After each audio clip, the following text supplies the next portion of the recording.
Good afternoon, everybody. I hope everyone's well. I hope you're all enjoying your weekend so far. If we saw you this morning for breakfast, I hope you enjoyed your breakfast. If we didn't, I hope you had a nice lie-in. Now, today we are tasting Chardonnays. If you join in on Wednesday on the WeChat we had, you'll know all about the grape now. You'll be experts and you can pull me up on all the stuff I said that's wrong. It's possible. It is possible. If you are able to taste the same wines as me, that's great. If you didn't manage to get hold of the wines off me this week, or you don't like Chardonnay, that's fine. For those of you that want to taste the Chardonnays, I hope you managed to get hold of some stuff from the supermarkets. We were tasting a Chablis and we're tasting a South Australian Chardonnay today. So let's get on with this today, guys, because I know you've all been looking at the wine the last couple of days and probably dying to try it. I hope no one's opened the bottles already and already drunk them. That would be terrible. I would never do that myself. There might be some missing from my bottles. I don't know how that happened. It wasn't me. It just happens in our fridge. It's really weird. Need a new fridge. So we're going to start today talking about the Chablis, okay? So the Chablis is, it's not one we have in the bar currently. We do have a couple of Chablis in the bar. This one is by a chap called Joseph Drouin. This is a Maison de Vin, so it's a wine house. Joseph himself doesn't make this wine anymore, but let's talk about him quickly. So this wine, the Chablis, it started by this chap called Joseph Drouin in the 1880s. This is a young, rakish, handsome young fellow, a bit like me, good moustache, etc. Smarter haircut than me, obviously. It's not hard. He settled in Beaune region. So Beaune region, if you know your geography in France, you'll know it's in Bourgogne or Burgundy. It's kind of the northern region of the Burgundy wine growing areas. Very famous for Pinot Noir. Like Pinot Noir up in Beaune is just, it's as good as it gets, I think. And we may one day get to do a tasting on that. If I'm feeling like I've got deep pockets one day and I can afford some nice bottles, we'll see. So he settled there in 1880 and set up this wine house. Now, what he did originally, he didn't start off growing his own wines. He wanted to sell really good quality wine. So he started off by buying the grapes from other places in the area, for farmers that maybe just grew the grapes in the region but didn't want to make the distribution and all that, so I don't want to get into that. So they just wanted to sell grapes to people that made wine. So he started off that way, and he started off selling some nice wines under his label. So although he wasn't a wine domain as such, he was selling wines under his name.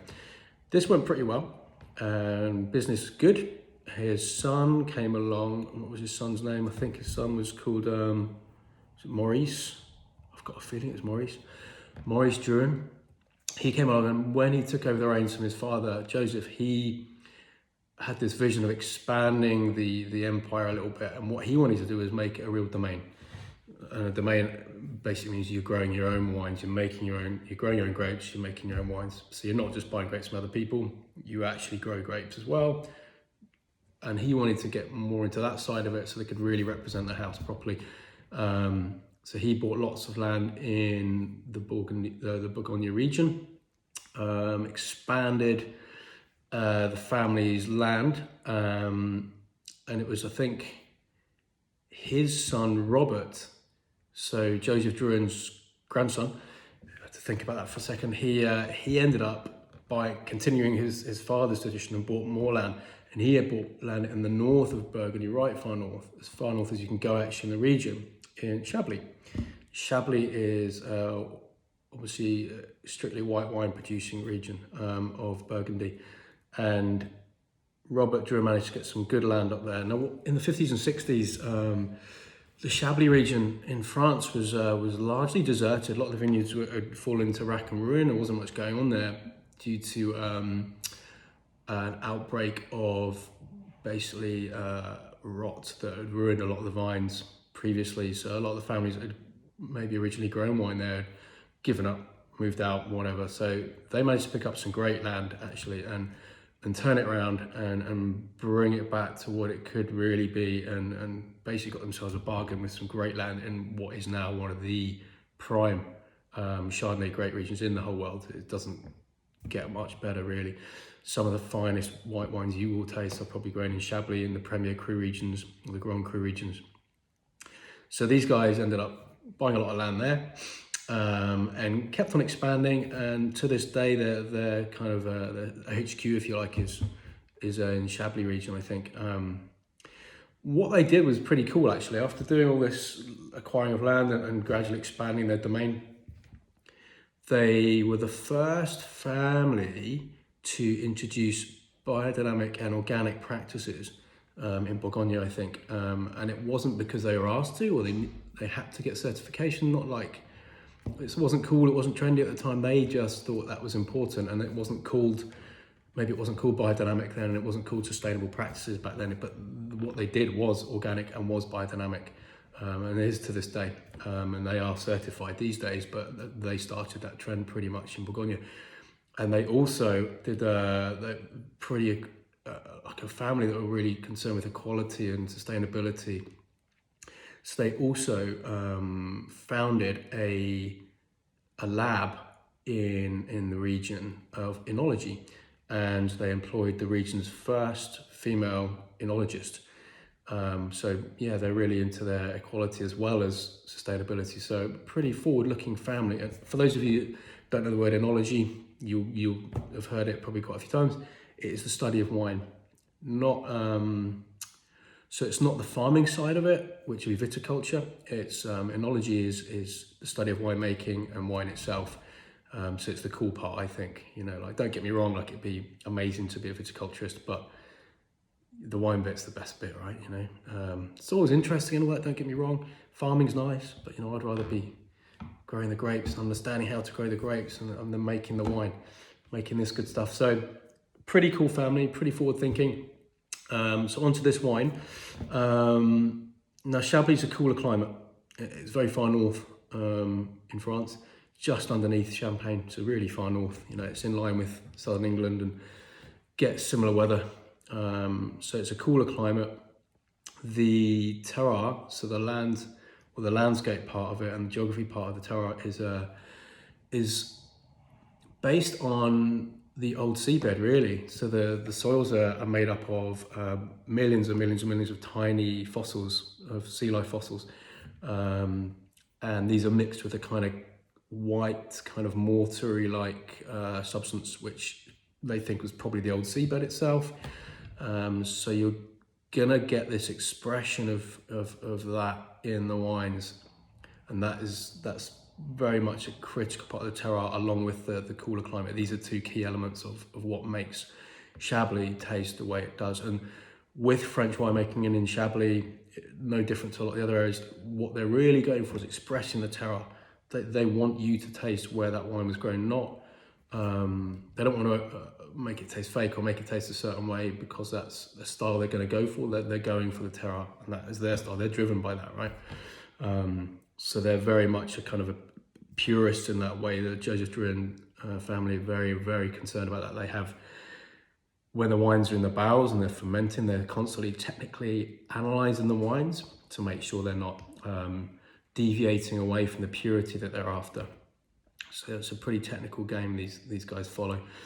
So with all that being said, let's open it.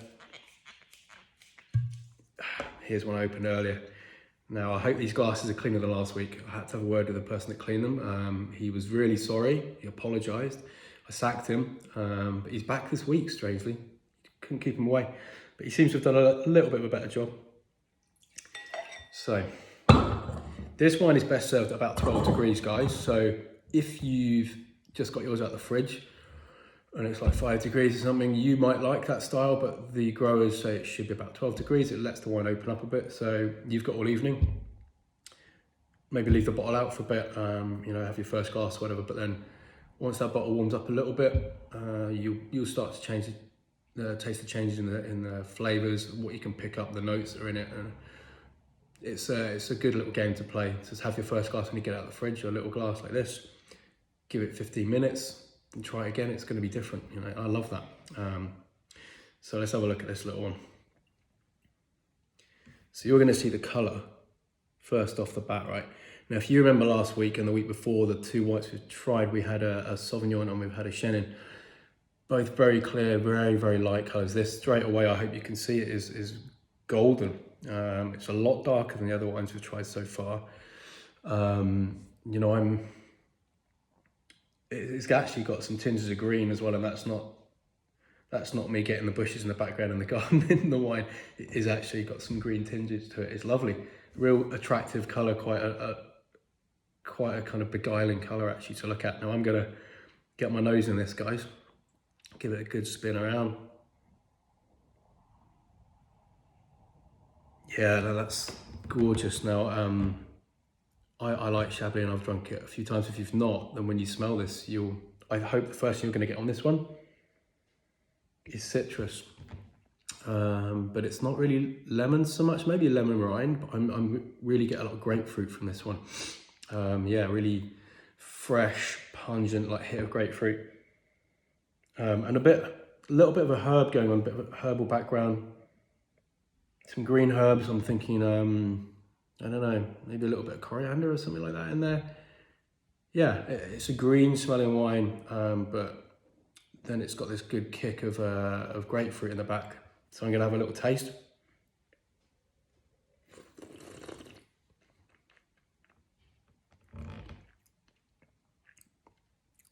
Wow. It's great. So it's very dry. First thing you're going to get is that acidity in it and the dryness, but not in an unpleasant way. It's been rounded out quite nicely. So this spent a bit of time in oak. But you know what? There's no oak in the taste. It's not a woody tasting wine at all. It's very fresh. Definitely picking up on a little bit of apple and that grapefruit. It's definitely still there. A little bit floral maybe as well. A little bit of a kind of a floral overtone going on. Yeah, and I'm gonna try this again. I need to be sure.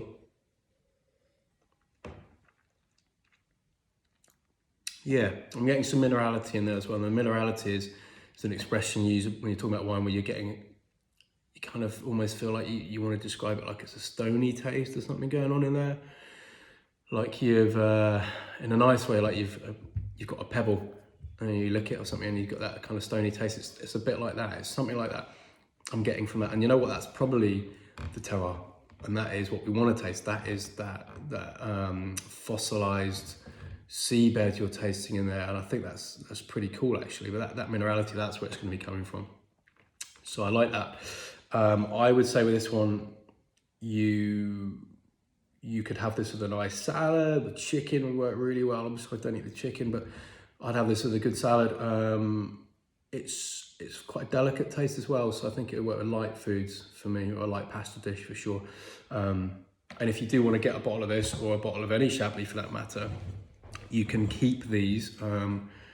They'll keep for quite a while because they've got decent acidity in them. And this one, the one we have is a 2018. From Joseph Drouhin, and I would say if you've got a bottle of this, or if you want to buy another bottle off me because you like it, you could keep this one for probably 5 years. I think maybe this would last for this one. It's decent, you know, and you could definitely keep this one in the cellar for a bit, and it would soften a little bit more when it's not harsh because they've worked really well to blend the flavors here. But it's a good smooth wine, but I think that could get nicer as time goes on. So we're going to put that one aside for a minute. And the second wine we have today, the second glass we have today, as importantly, is not quite as clean as the other one. I'm really gonna, that guy's gone, I'm telling you. I don't know who's going to be next week in the presentation because it's me. I've got to have a word with him. So this one we're going for, guys, is our South Australian. So again, this time it's been pre-opened for me, which is very kind of whoever did it. It's the Stump Jump Darrenburg Chardonnay. Now, Darrenburg are the name of the wine company that make this wine in South Australia. You've probably heard of them if you're Aussie wine. So Darrenburg is a company that started out in the early 1900s in 1912, I think, in the Adelaide region. So we're talking Adelaide, South Australia, Adelaide is kind of the region we're looking at here for these guys. Started out about 1912, so not long after independence from England, from the English government. And I think it started out with the family are called the Osbornes, and they're now on the 4th generation of Osbornes running this company. So it's a good old family company. And actually the guys who make this wine recently signed up with a group of other kind of leading winemakers in Australia to form a group called the First Families of Wine of Australia, which is quite a European idea. But I think they wanted to compete on the world stage with European families as well, and get together as a conglomerative and have some real oomph when they go to international trade fairs and stuff. And it seems to have worked. I mean, look, SA is famous for its wine, and especially the Adelaide Hills. Now, the reason Adelaide or Radelaide, if you've been out there, you'll know they call it Radelaide. They love calling their cities cool names out there, but the thing is, Radelaide is not really suitable to Adelaide. Adelaide is not cool. Well, maybe it is nowadays, but it wasn't that cool when I was out there. You've got Brisbane as well, right? You've been to Brisbane, maybe you know what it's like. It's a bit seedy on the front there. They call that Bris Vegas. It's not a thing. It's not a thing. You're so disappointed when you get there. You're expecting the shine. Anyway, I'm diverging. Sorry. Adelaide, made in Adelaide. Now, these guys, they started out in the McLaren Vale, and they're still more or less that is their centre of operations in McLaren Vale. They have some really cool stuff going on there. These guys, they're into their biodynamic stuff as well and organic practices, working with the land. The land in Australia is obviously very pressurised because of the water shortages out there constantly. There's droughts, and farming is hugely intensive on the water board out there, and the water boards are fought over quite vigorously. And it's a shame, and I think that maybe some of the farming they do out there, for example, in the Murray-Darling area and stuff, there's been some big political potatoes out there with who gets to use the water and who doesn't. These guys are trying to work in harmony with the land as much as they can, which I admire and I like that. And I think they've got all sorts of certifications, so you can trust that this wine at least is working with the land and it's not just pillaging the place for a quick buck. These guys are doing it properly. So Dowenberg, one of the first families of Australian wines. They have a fantastic name and have grown rightly famous for their Shiraz.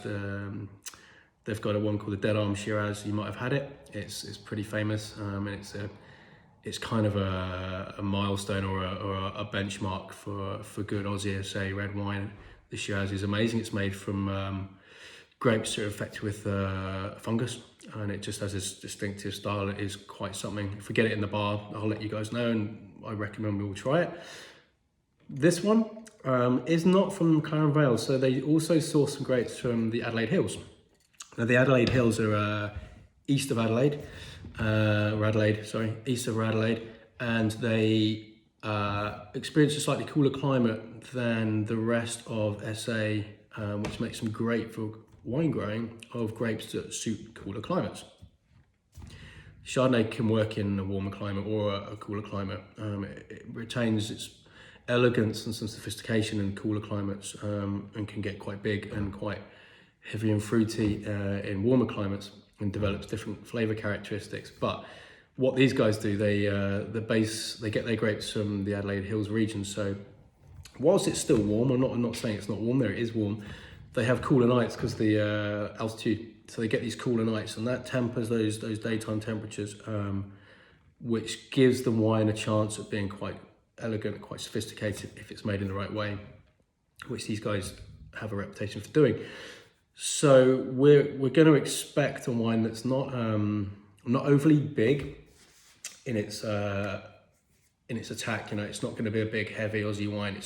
I'm expecting something that's not a million miles away from the Chablis, perhaps. Now they do oak this. This one spends 7 or 8 months in French oak, and they do like to oak their wines, but they're doing this properly. You know, I think I talked to you guys before about how they took to doing shortcuts previously, and they were throwing oak chips into the vats, the steel vats, just to give some element of oak, and it doesn't work really. You know, it's not a great flavour. I'm expecting this to taste more like the real thing.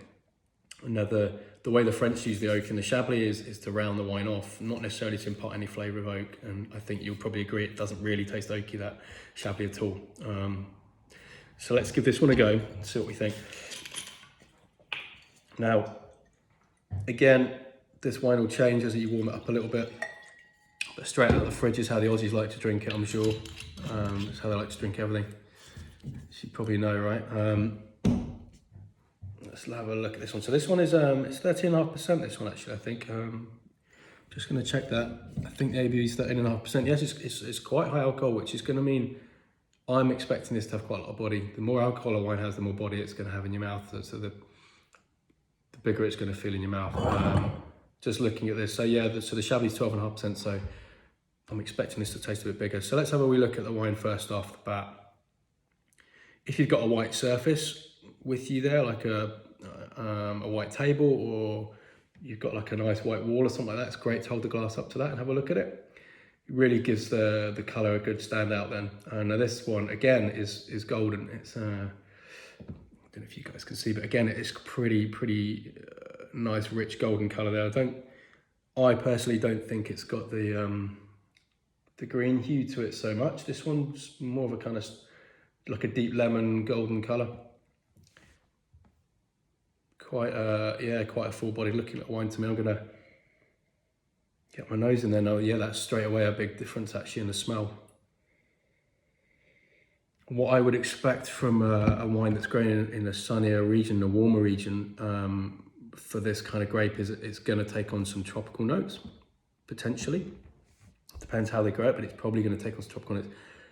I'm getting that in this. I'm definitely getting, I'm getting a little bit of mango or something in there. It's still got those citrusy notes, but it's more fuller in the nose. It's definitely a bit more to it in terms of the smell, and it's also, interestingly, got quite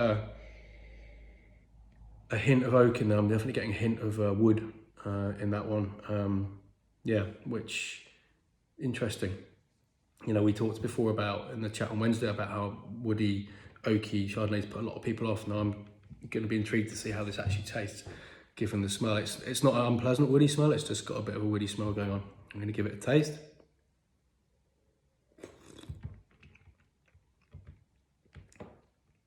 Wow. There you go. So yeah, that's definitely got good upfront sweetness. There's a nice bit of sweetness going on in there. It is fuller in the mouth, definitely more going on when you put it in there. Definitely got that tropical fruit flavor as well. I think that sweetness and more full body is definitely married in with that kind of tropical flavor I was talking about expecting, and it's there. I'm definitely getting stone fruits, so maybe some mango going on in that one. It's still got, it's got like a little bit of a green taste going on to it, like the Chablis had. I would say maybe some appley kind of green notes in there as well, which is quite nice. And the oak is definitely there, but it's not overpowering. I mean, you can taste it. You can still taste it a bit, but it's almost a spicy element to this wine. Slightly spicy, still a bit floral. It's almost like the finish is almost a bit kind of like nutty. You know, it's a really savoury finish on it. That sweetness is gone. I'm getting a nice savoury kind of drop off, and it's a bit nutty, like a bit hazelnutty maybe or something like that. It's quite cool actually. Quite like it. And for me, that's not what I was expecting, to be honest. It's actually, you know, when I read about it and I was like, okay, that's an oak Chardonnay from Australia. I'll be honest, even though these guys are amazing at making wine and they've got a good reputation, I was a little bit concerned. But that's actually pretty good for my palate. And it might actually help turn me back round to the Aussie Chardonnays, who knows. So with this one, again, I think food-wise, you could maybe go for a slightly bolder food with this one because it's got more flavour in a way. It's got more depth and body to it. So you could probably get away with something slightly heavier. Maybe you could go for a pasta with some, personally, I think that would go quite well. Blue cheese pasta or something would be lovely. Maybe some asparagus, do that as well. It'd be real good. And I think cellaring-wise, again, this one, if I recall, when I've read the Darnberg notes on this stuff, they think it would last a few years again in the cellar. So this is 2019. So again, I personally would imagine that would work for about the same length as that Chablis. you know, 2 to 5, 2, 3, 4, maybe 5 years at max, I think. But you know, it's not rough around the edges. It's actually smoothed it out quite well, even though it's got more oak in the flavour. It's pretty smooth. So you wouldn't necessarily need to sell it, you could drink it. So there you go, guys. There's our 2 Chardonnays, different styles. There is similarities, but I think the terroir of the French wine definitely comes out in terms of its minerality, and its more elegant, kind of fine-tuned nature, and that's coming through for me. And the Aussie stuff is definitely, it tastes like it's from a country that's had a bit more sunshine for me, and it is fuller bodied. It's got more alcohol in it, which the Aussies love. You know, they do like the high alcohol wines. But no, it's nicer than I thought it was going to be for me. I'm actually pleasantly surprised with this one. But let me know what you guys think. Leave me comments. Let me know which you prefer. I will not be offended if you don't like the French as much. That's fine, honestly. And then for next week, guys, just so you know, now we're going to be doing a red next week. We're going to do a couple of reds because we've had a lot of people asking for red wine. And I get it. It's all right. Not everyone likes white wine. So we're going to do a couple of them next week. So if you're interested, do drop me an email today or over the next couple of days. And if you can let me know by Tuesday morning, if you want to join in for next week's red tasting, I'll tell you what the grapes are by Monday or something like that. I'll try and get that out there for you. Then I can get bottles in, and again, we can avoid people being disappointed by not getting the same wines as us. And it is nice to taste the same wines. You could go to the supermarket, but you know what I mean. So let me know, guys, if you want to come along next weekend and join in again. And yeah, enjoy the rest of your night, enjoy the wines, and yeah, do let me know what you think of them both. Thank you very much.